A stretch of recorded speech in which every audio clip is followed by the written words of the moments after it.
bit of a moving feast, which is dependent on the actions that we take as individuals and collectively as a population.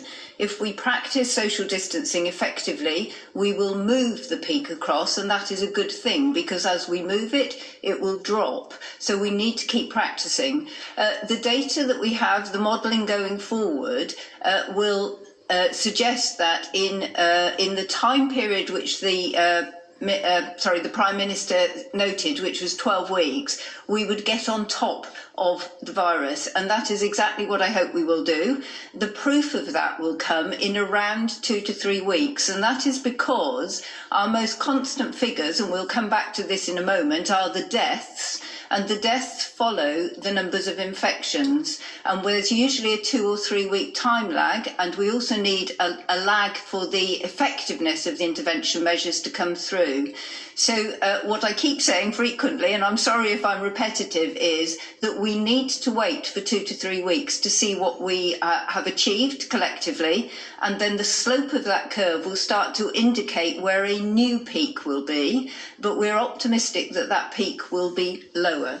So we need to keep looking at this, but it will be 2 to 3 weeks before we are clear whether the peak has shifted across or not.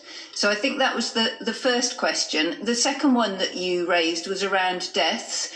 Clearly, every death that we have is a really sad event. It involves a family and a lot of sadness. We have to make sure that when we're reporting, the family is content and knows, and that all our data is absolutely accurate.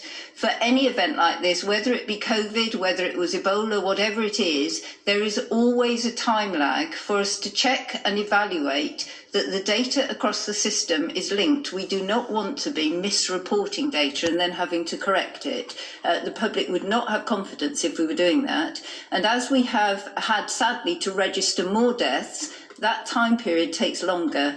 So I'm not aware of the communication from King. It may be that that's gone back into the NHS, but what I can say is all of our data links up, and there is a time lag, and for the reporting yesterday, it will have been the deaths reported the previous day. So it is inevitable that there will be a time lag. This is not an issue of transparency, it's an issue of ensuring that all those families that need to know and all the parts of the system can consolidate the information and ensure it's accurate for the public.